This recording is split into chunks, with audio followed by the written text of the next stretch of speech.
All right, cool. All right, so I'm going to share this with you guys. If you don't see it, put it in the Q&A. It's coming up in a second here. All right. Okay, so we're doing the college timeline from spring of 10th grade, which is where people are, where we are right now in the April, May kind of area of the school year, through spring of 12th grade. So a little bit about me before we get started. So my name is Jeff Hirsch, and I've been working in the education field for the last 15 years or so. I was down in New York City for about 8 years. I was a counselor. I was also a teacher for a few of those years. I taught a class called College Bound, which was a class that we taught to freshmen and sophomores, which helped them with all the aspects of their college applications. It's a curriculum that I wrote myself with a coworker of mine. So I did that for 3 years, and then I moved up to my current gig, which is a high school in Westchester County. This is my 6th year there. I'm at White Plains High School in Westchester County. And in addition, on the side and in the summertime, I have a program and a college consulting firm called College Starter, which is support for all things college application and admissions. And we do a lot of flexible work, a lot of assistance with all aspects of the college application. I work with a bunch of colleagues, friends who are also in the business who do SAT prep and financial aid consultation, what else did I say? SAT prep, a few other things. And the goal here is to kind of help families and support them where they are. So I don't do a lot of kind of hit you over the head with package deals, things like that. Some families only need me for an hour. Some families need me for 2 or 3 or 5, whatever it might be. Some only would need support with the essay or the common application. Whatever it is, I support all aspects of that. And I do this on a day-to-day basis. I work with kids every single day in my high school, and it's kind of my bread and butter and my passion. So I'm really excited to kind of share some stuff with you today. So let's get into it. So before I even get into the actual timeline portion, I want to kind of get over really quickly about the factors in college admissions. So there are really 6 factors that college admissions officers are looking for when they see a college application, and they really do go in order. It's kind of like, it's not like, well, if they don't have this thing, they can do this thing. It's really pretty standard. So the first thing that admissions officers are looking for when a kid applies, the very, very first thing, the number one thing that matters the most is a kid's grades. Okay. So if a kid is looking to apply to a pretty selective school, and on the outside of their academics, they're doing all sorts of things, they're into clubs and activities, and they've got amazing recommendation letters. If their GPA is not up to the college's standards, they're not going to get in. Okay. Now there are outliers, and there are obviously, but I knew somebody and this person. Okay. By and large, almost certainly grades must be there for a college rep to turn the page and look at the other things. Okay. In addition to the GPA, the thing that colleges look for is that course rigor. So on the transcript, they're going to see the grades, and the colleges want to see good grades, really strong grades, and really strong classes. All right. So if your school offers AP and honors, they want to see you taking AP and honors if your kid or if you as a student are up to that or have the ability to do so. After that, and this kind of flip-flops here and there, but by and large, the vast majority of the schools are looking for strong SAT or ACT scores. All right. So you're going to ask me, you're asking about test optional schools, or you've heard about test optional schools. That's true. There are test optional schools. If you apply to a school that's test optional and you choose not to send your SAT or ACT score, they're going to look very, very, very closely at your GPA. Meaning, if you have a 3.5 GPA, which is a little bit below what the school is looking for, and you do not send your SAT scores, that's going to be a huge ding against you. If you're a 4.0 student and they're looking for a 3.5 GPA and you don't send your scores, then you're probably okay. But by and large, schools are still looking for really strong SAT and ACT scores. If you hit all those marks, you get all the grades, and you got the SAT scores, and you're taking really strong, rigorous courses, then they'll turn the page and they'll look at the other things. Okay, how does this round out the student's application? The college essay, super, super, super important. It's the one spot in the college application where kids can really separate themselves. It's the one spot where kids have a voice. It's not just numbers and data and other people talking about them or talking for them. It's really their one chance to get their voice out there. And that essay is a 650-word essay from the Common Application prompts. I won't get into that too much more, but There's 7 prompts. They'll choose one, and they're asking the same thing. They're saying, "Tell us about you." It's a really great chance to capture your voice in a really authentic way as a student. After that will be the extracurricular activities. So those are the things that come outside the academic school day: clubs, sports, work, internships, community service, all of those things. And then after that, or kind of like in that range, is going to be the recommendation letters. And I'll talk briefly about that in a few minutes. So these are the 6 things. These are the things that colleges are looking for, really in this order: grades, rigor, SAT or ACT, college essay, extracurriculars, and recommendation letters. I want to launch a quick poll here really quickly to see kind of what your knowledge is on this. So the poll is, you'll see it come on your screen. Do some schools require you to take both the ACT and the SAT? Yes or no? I'll give you like 10 seconds to answer this.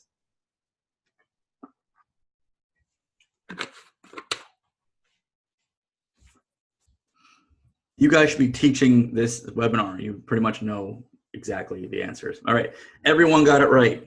Every single person on here. All right, no, you do not require, no college requires you to take both, none. You can take either or, they don't care. It's really like Coke versus Pepsi. It's your choice, whatever you want to do.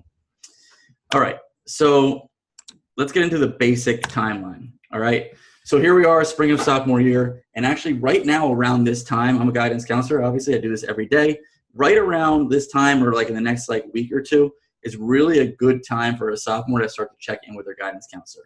We've obviously turned the page on the seniors by and large. They know where they're going to school. It's past May 1st. We've had our junior college meeting, our meetings with our juniors. We're doing our follow-ups with them as well. You know, we'll probably have 1 or 2, at least 1, usually 2 kind of meetings before the summer. But, you know, we start to kind of slow down around now. And now is a really good time for sophomores to come in and check in with their counselor to say, okay, you know, where should I be? What should I be doing for the summer? This is kind of what I'm thinking. Any thoughts? Or I don't really know what to do. I have no idea what I'm doing. And that's a good time for me to kind of check in with my kids. So it's a good time for a sophomore to check in with a guidance counselor right around now. Around this time as well, you're going to want to start to think about SAT or ACT prep. Now, this is where it gets a little bit muddy. You'll see in the timeline in a minute, most students will take the SAT or ACT in the spring of junior year. Depending on the kid, depending on the family, some are looking to take the SAT or the ACT in the fall of junior year. So if you're a sophomore who's thinking about taking it in the fall, definitely now's the time to start thinking about your SAT, ACT prep. And if you're going to go with a test prep company, which if you can swing it, if you can afford it, and I obviously recommend that. If you can't, there's resources out there that we can that can support you. And certainly you can ask me if you want me to send you anything. But I always like to say this: the worst thing you can do over the summer is nothing at all. All right, the summer is an opportunity to take advantage of the time. All right, so some examples: work, attend a summer program on a college campus. Some of them are expensive. There are others that are free, especially those of you in Westchester County. There's a bunch of ones in the city that are free. If you're looking for resources as well, email me. I can send you some opportunities. Take an internship in a field you might be interested in. Take classes at a local community college. If you go to WCC right here in Westchester County, you could probably take a class for, depending on cost for credit, maybe somewhere in the neighborhood of $900. I know it's not cheap, but you might be able to get 3 credits that could transfer to your high school, depending if it's cleared with your coordinators over there, your APs. At the very least, kind of you're doing something. You're kind of keeping yourself involved. You're keeping, so there's no kind of that summer melt, as we call it. Volunteer somewhere or work on your passion. A lot of times students are interested in things. They play guitar, they're an artist, they want to learn how to surf. These are really great opportunities to kind of work on those passions. It might turn into a really great essay. It might turn into a really great story that you can share with someone in your college application. I'm going to take a brief pause and we'll see if we have any questions. Nope. Good. Moving on. All right. So now you're going to get into the junior year. So here we are in the fall of junior year, September or so, going through November. Now is a really good time for those students to start thinking about the colleges they're interested in. Specifically, I want you to think about the matches and the fits. Those are 2 different things. This is super important. So here's a case study, right? Pretend it's me, and I'm a 2.5 GPA student, which is not terribly solid, but certainly good enough to get into tons of schools throughout the country. I'm going to be looking for target schools that are looking for 2.5, 2.7 students. One day I'm with my friend, I go down and visit NYU, and I'm blown away. Oh my gosh, I love it so much. And NYU is my dream school, okay? So that's my fit. It has everything I want. That's my dream school. That's my fit. However, my 2.5 GPA is not a match. Those things do not line up.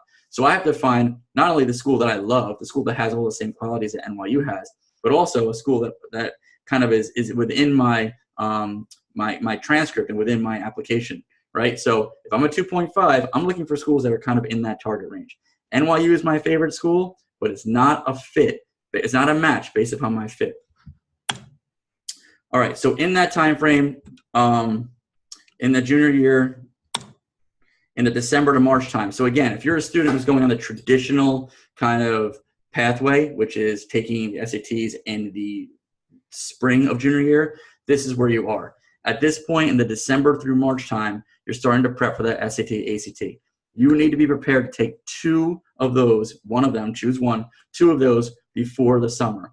Some will take 1, some will take 2, some will take 1 in the spring, some will take 1 in the fall of senior year. We could talk about that in a minute.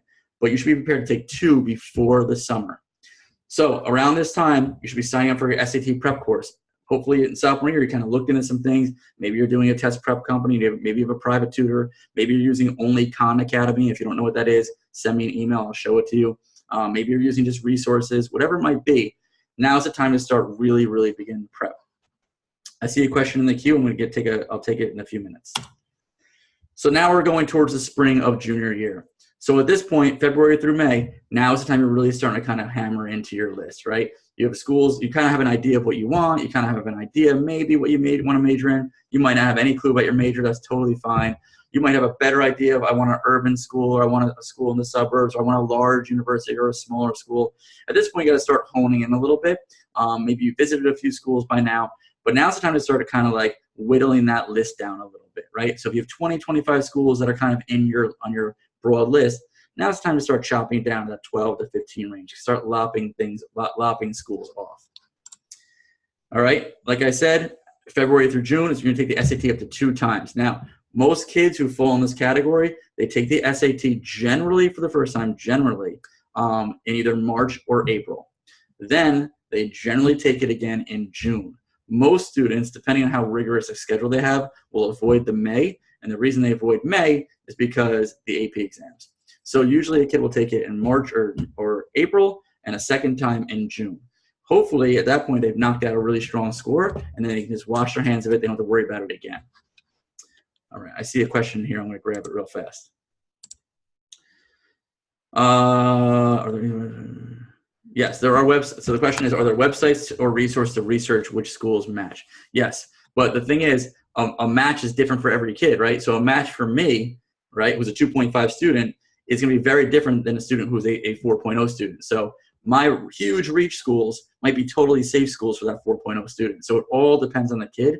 You know, for me as a school counselor or a college counselor, I need to look at the transcript, look at the SAT scores, and then I can determine what will be the matches. And I can send you websites, I can send you things like that and say, okay, here are, you know, these are target schools for you, these are match schools for you, these are reach schools for you. But it all depends on the student. So I see another question. I'm going to let that be for a minute. We'll come back to that. All right. So now, fast forward, we're still in the spring of junior year. At this point, this is when you're going to have your first official college meeting with your counselor. All right. Before you walk in the door of your counsel's office, hopefully you're going to get a pretty good idea of what your college list looks like. You know, you shouldn't be going in there blind. Ideally, you should have a pretty good idea in that like 12 to 15 range. And the counselor then will start to kind of help you kind of curate that list. And that list is going to be balanced. We're going to have usually around, 2 reach schools, 4 to 5 target schools, and then 2 or so safer schools. And then at the end of the day, when all things are said and done, out of those 8 to 10 schools, the kid will get into like 4 or 5 or 6, and then you make your choices from there. All right, so June through August, this is when the rubber meets the road, so to speak, okay? Now is the time, absolutely 100%, for the students to be working on their college essays, okay? So the Common Application, which I'm not going to get into tonight, but the Common Application is available for students to look at, especially from junior year. The Common Application essay prompts are there and ready to go. The students should be working on their essay over the summer, absolutely 100%. They should walk in the door September 1st, all right, as a senior, with a really, really, really, really, really strong, nearly complete working draft, meaning the only thing they're working on when they come back in September are the mechanics and the structure and the grammar.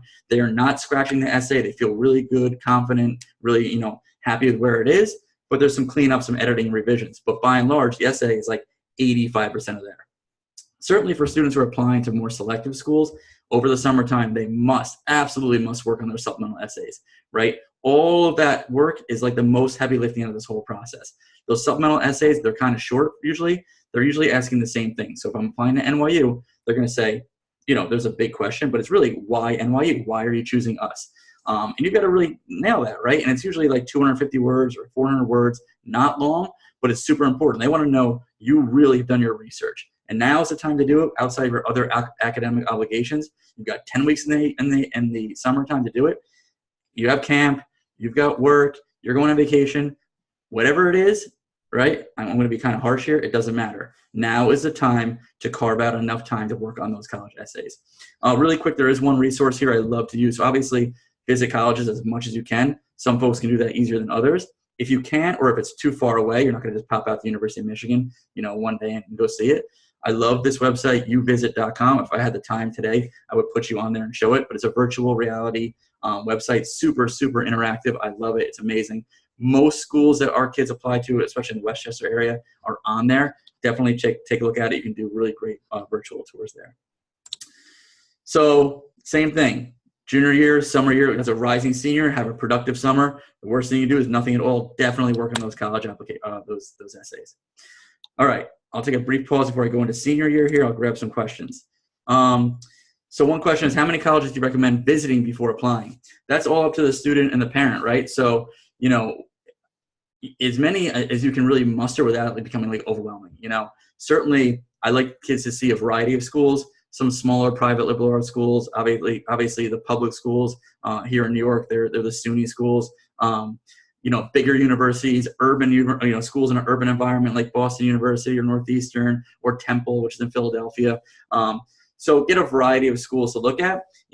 One really good thing I've always done is with my family and I are going on vacation. If I'm driving up to, one year we drove up to Saratoga. On the way up, I stopped off at Schenectady and saw Union College. It wasn't a school that was on my radar as a counselor at the time. It certainly is now. But if you're on a trip, stop in. Take a tour. If they don't have any admissions people available to tour you, take a self-guided tour. Even if it's not a school you're super, it's on your radar, take a look, because Union is a good example of a really great, small, private liberal arts school. So if you see Union, then Haverford is kind of similar, right? If you've seen Haverford, Colby is kind of similar, right? So they're really good things to kind of just check out schools in general. How important are AP scores in the transcript? AP scores do not go in the transcript generally.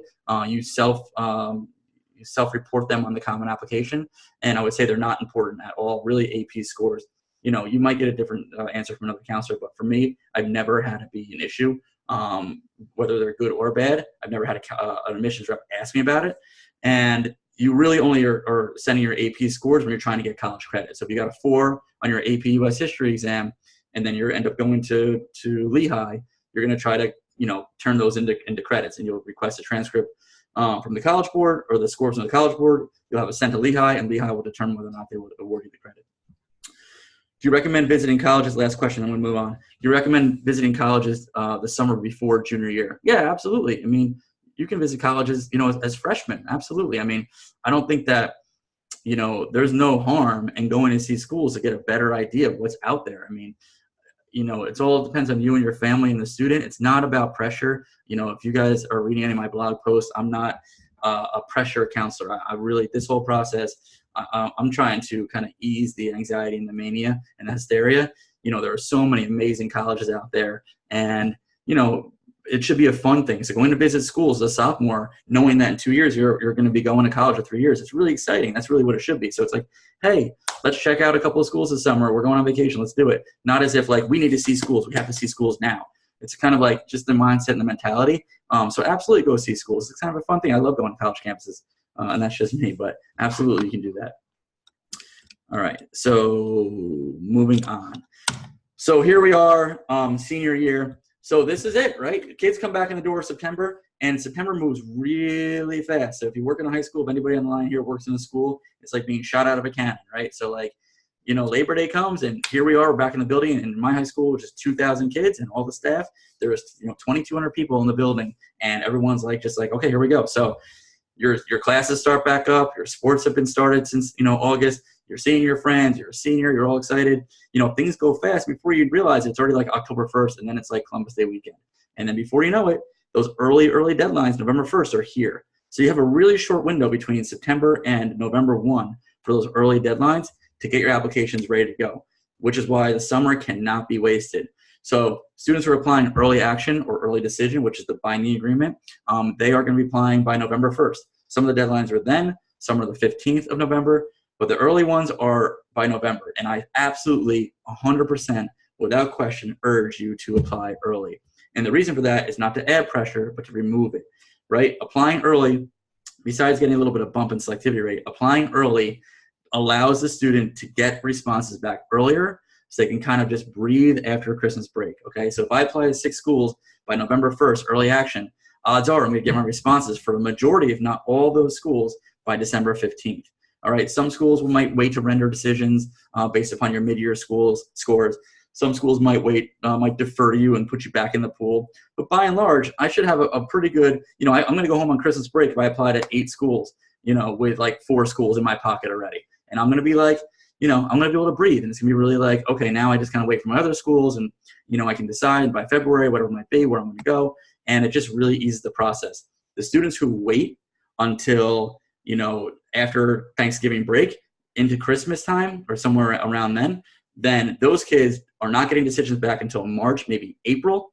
They're not making their decisions until right up against the May 1st deadline. At that point, senior year is pretty much over, and you've kind of had a really stressful kind of 8 to 10 months.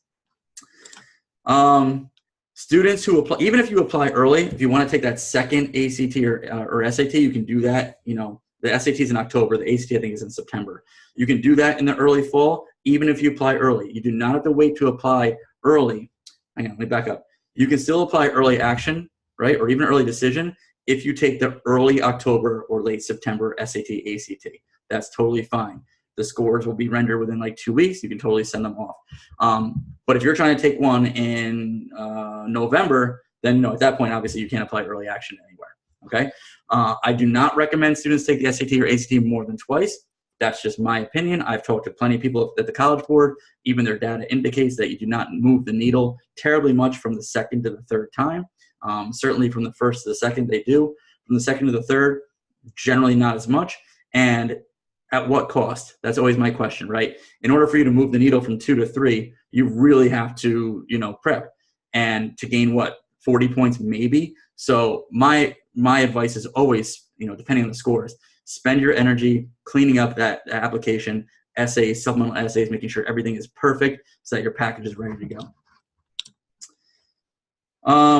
So you've applied, senior year comes, so December to May is when your decisions are going to come in. So everyone, the National Decision Day is May 1st. Ideally, you have 5, 6 schools in your pocket by February, and you're just waiting to kind of weigh your options. Maybe you want to visit the school again. Maybe you need to visit a school for the first time. Maybe one of the schools you applied to is University of Indiana, and you've seen the U-Visit virtual tour. You've got a friend who goes there, but you've never actually been on campus. So, it's one of your top choices. You're not totally sure, but you need to go out and visit it. So now's when you kind of spend that time. Certainly, applying early, it kind of allows you to kind of gives you some runway to kind of work with in that time frame. All right, so let me answer. I got a couple of questions on the deck here. How important, okay, can you explain the difference between early action and early decision? So early action, so there are a bunch of application plans. There's regular decision, there's rolling admissions, there's early action, and there's early decision. There's other ones too, but I won't get into those. Early action, all that means is you apply early, you're gonna hear it earlier. So it's not binding. You can apply to as many schools as you want, early action. Early decision is a binding agreement. So if I apply to NYU, early decision, and I get in, I have to go, okay? It's not like you don't break the law per se, but it's an ethical dilemma, right? You cannot pull out unless there are really certain circumstances, which I can talk to you guys. If you have a question, just shoot me an email. But early decision is a binding agreement. You can only apply to one school, early decision, obviously, since you can only go to one school. On my caseload of seniors, I have 50 seniors this year. every year, on average, I get about 2 who apply early decision. So it's pretty rare. We are definitely seeing it more. And the reason we're seeing it more is because the selectivity rates are much better if you apply early decision. But there's a couple of downsides to it. Certainly willing to talk to you about it. If you have any questions, you can just shoot me an email. How important are SAT 2s? SAT 2s are only important to schools who recommend or require it. The only schools who usually recommend or require it are pretty selective schools. So if you're applying to like Pace or Westchester or Iona or any number of schools around here that are not like the most selective, they're not going to care. They don't need them. But if you're a student right now who's a 10th grader or an 11th grader who's thinking about applying to a top 50, top 75 school, then yeah, you need to take the SAT 2s.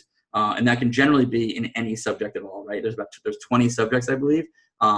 There's Hebrew, there's world history, there's math 1, there's math 2, there's biology. So take the one, what I suggest is take the one or the 2 that you feel most comfortable in, that you feel most confident you do really well in, and take it directly after that class is over. So if you're a sophomore and you're doing really, really good in AP world history, take your subject test at the end of sophomore year. Don't try and take it junior year because you're a year and change removed from the material. Applying to colleges out of the country, I talked to you about, that's a totally different ball game. I'm certainly happy to kind of explore that, but I can't answer that right now. All right, so I'm going to move on to a different share really fast. Okay, give me 1 minute. Oops, daisy, share screen. It's 8:30, so I got about 5 minutes here, and we'll go to questions fully. Oops, sorry. Oh, yeah. Sorry, guys. 1 second.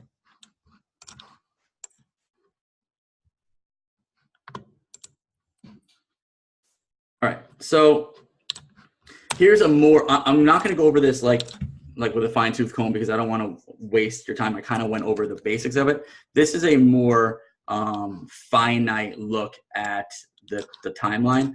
I'm going to email everybody this in the next few days once I kind of send everybody this presentation. There are things on here. So this it's very again, it's much more targeted. So sophomore year, April and May, complete your program planning with your counselor, which is something that you've already done every year. Obviously, you guys meet with your students meet with their counselor to do program planning. That's super important so that you can, if you're a strong student, you got to make sure that rigor is really up as strong as it can possibly be moving forward.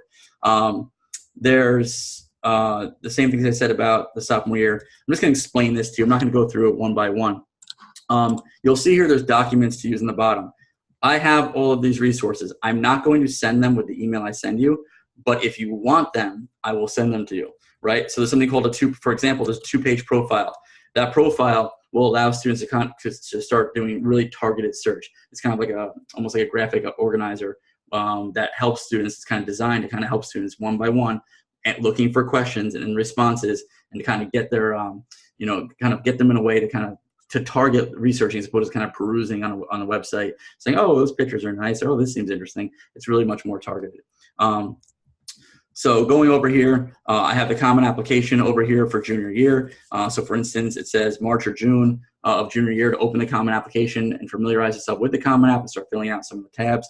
The website is right here. I have something called self-reflection forms here. So I'll talk about this really briefly. So junior year, around springtime, after I meet with my kids for their college meetings, I'll say, okay, you need to ask 2 teachers to write recommendation letters. So I'm going to put a poll up here really fast, okay? Here's my poll. All right. Who should you absolutely get a recommendation letter from? Any teacher, core teacher from 11th grade, employer, coach. Who should you absolutely get it from?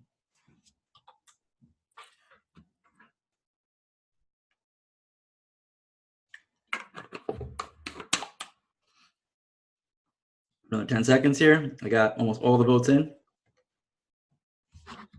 Keep going, keep going, keep going.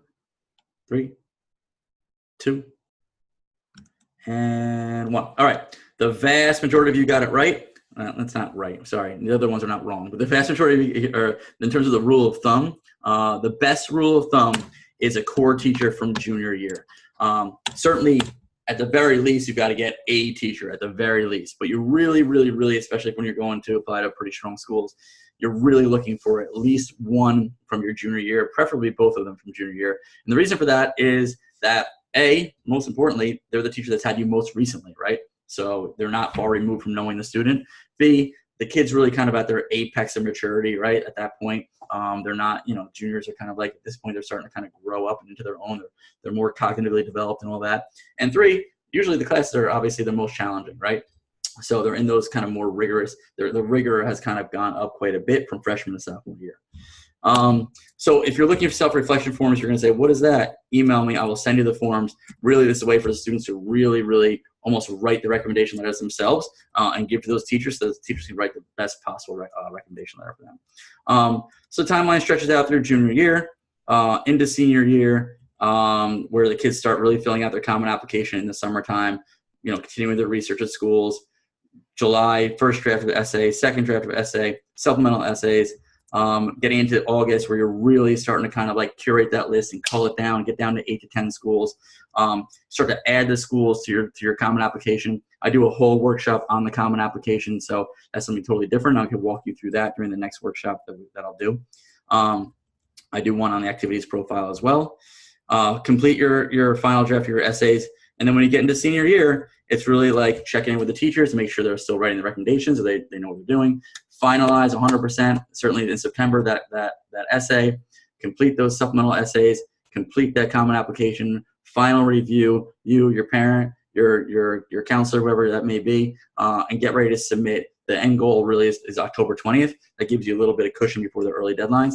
If you're applying to 10 schools, maybe 2 of them you're just like, I just can't finish them, I need more time. But hopefully you can apply to 8 early, and the other 2 you can kind of like do in the next few weeks, get them off after the early deadlines. But ideally, you send all your schools prior to the early deadlines, ideally. All right, I'm going to stop this share. I'm going to go to Q&A. Am I stopping the share? Yes. And that was about 35 minutes. I said it would be about a half hour.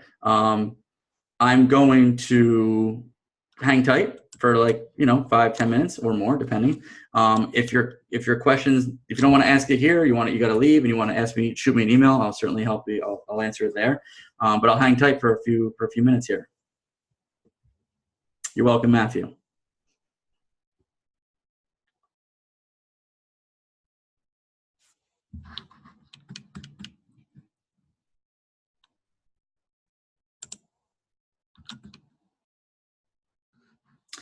Someone wrote here way back, sorry, I'm going to answer this real quick.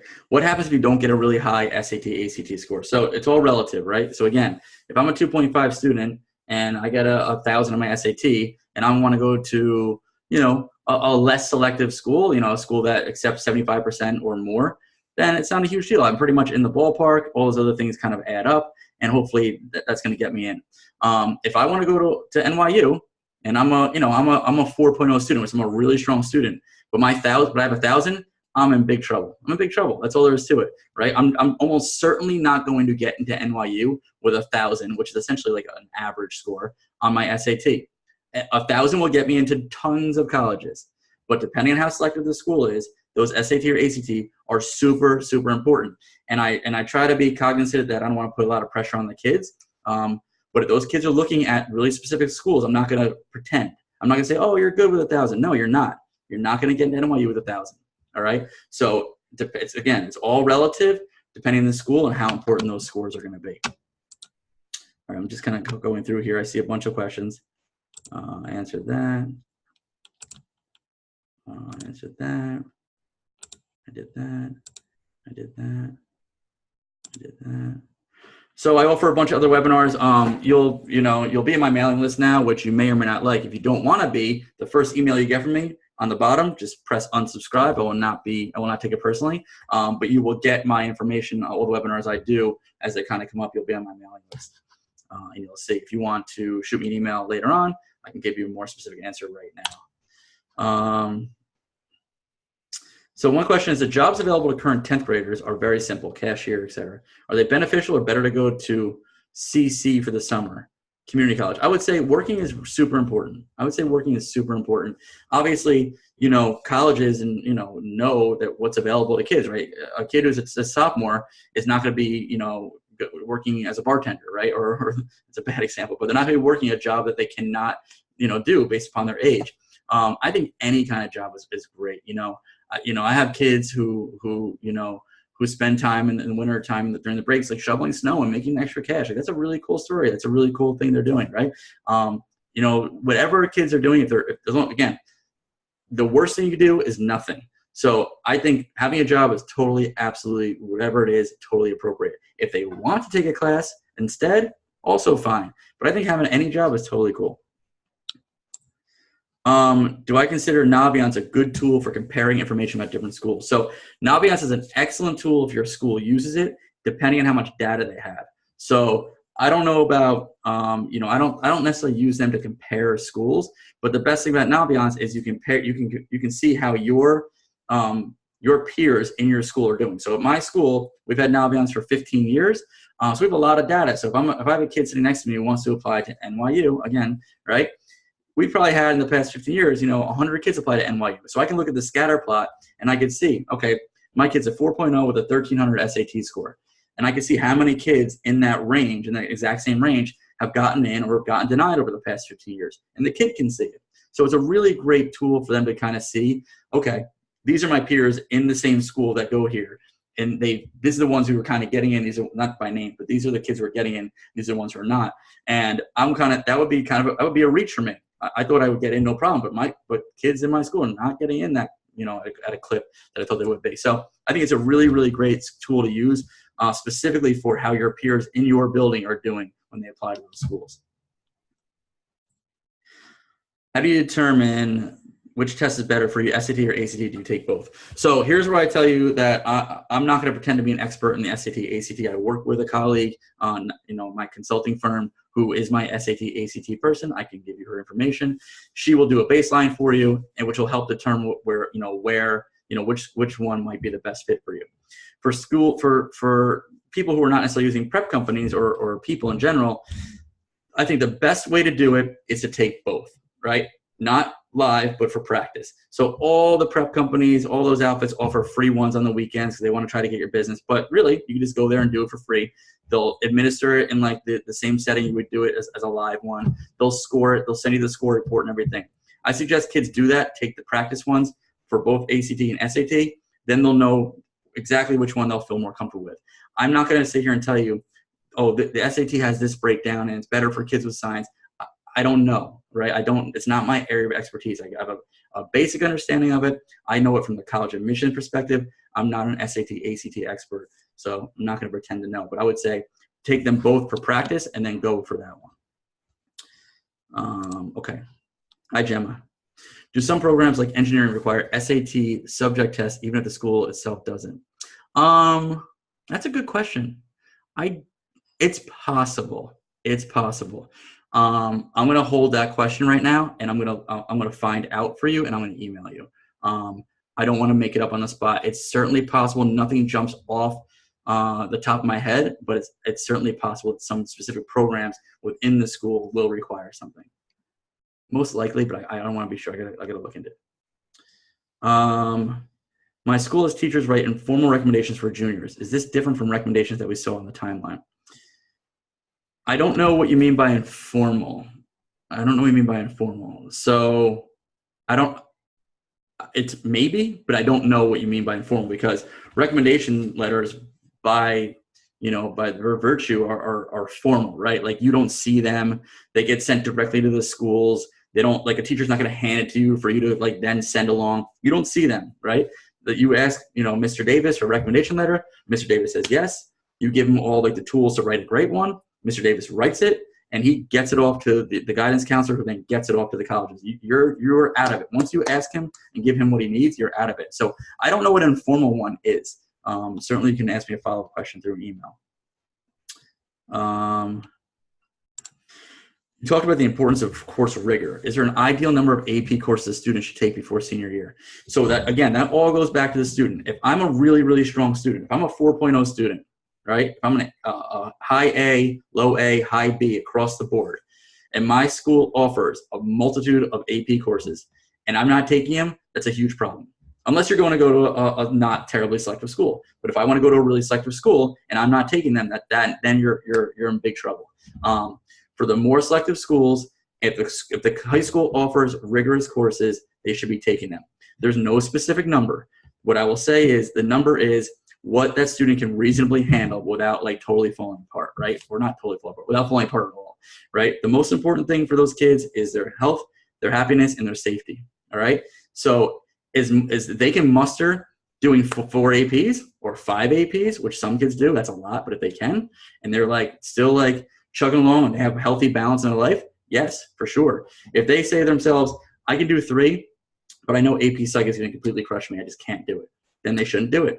All right. It's up to the kid in conversation with their parent, with the guidance counselor. But if the school offers APs and they have the ability to take them, they should be taking them across the board where they can manage, but certainly in spots where they feel most comfortable. Okay. What are your views on the College Board's adversity score? Totally new email, totally new,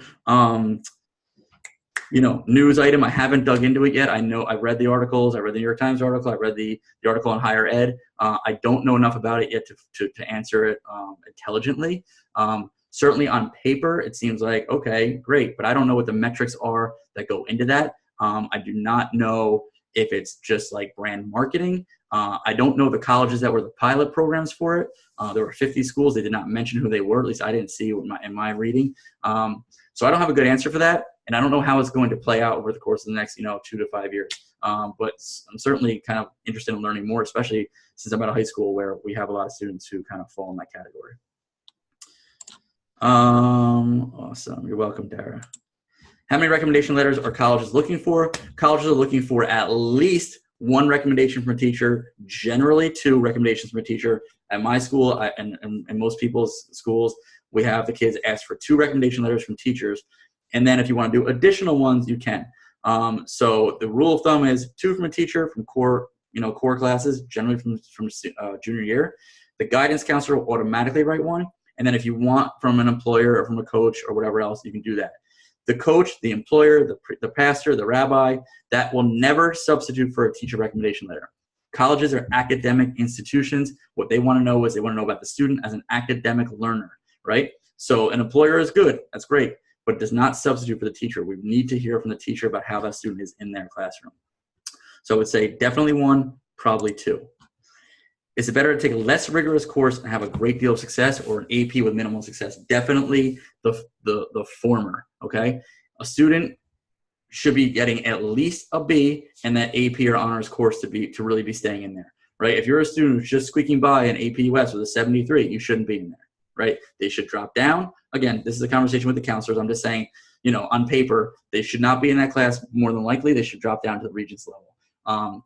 There is this misconception, this myth that, well, just taking AP is enough. They look at it. No, they don't, right? If you're not pulling your weight in the AP class, you shouldn't be in there. So you should be, if you can pull a high B in US History Regents, that's what you should be taking. If you're going to get a 74 in AP US, don't take it.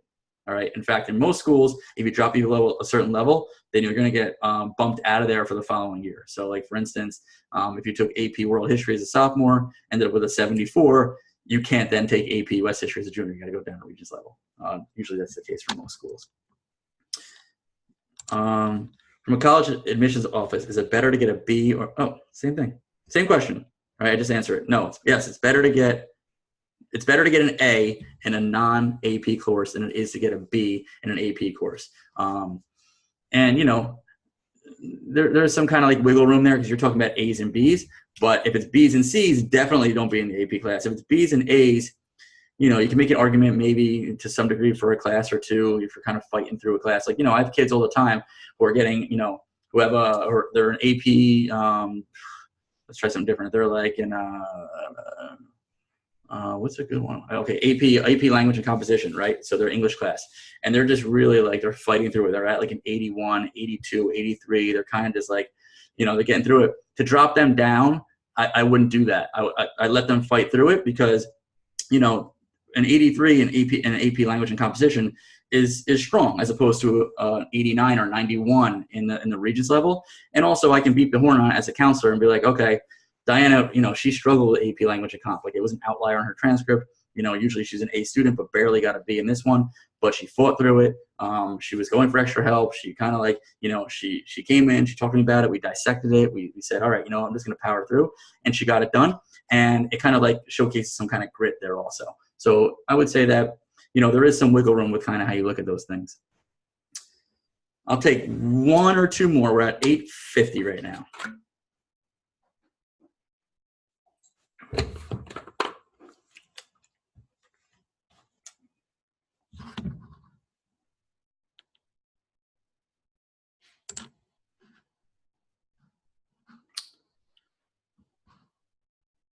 Going once. Certainly, if you don't want to ask the question here, you're welcome. Thank you for being here. You can certainly shoot me an email. You will be hearing from me to some degree. You know, I do send out blog posts every like month and a half or so. There are more webinars to come. If you're not interested in getting my mailings, certainly unsubscribe. Totally cool. No worries. You're welcome. You're welcome. And I got one last question, which I will answer. The question is honors classes versus AP classes. AP classes are almost certainly going to be more rigorous. The AP classes are following a national curriculum.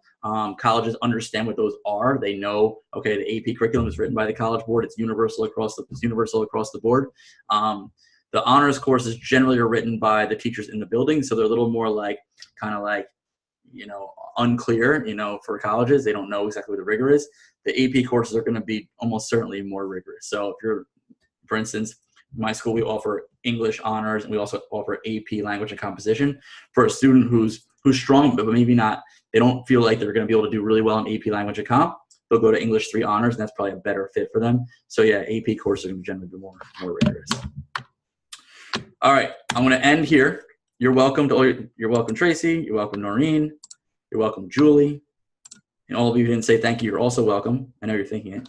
And thank you for being here. I really appreciate it. I know it's like kind of like, you know, in the middle of the week, and it's like, you know, we're all doing things, but I hope you got a lot out of this, or at least something, take away one or two things. I'll shoot you an email in the coming days with the timeline and with the actual video of this webinar.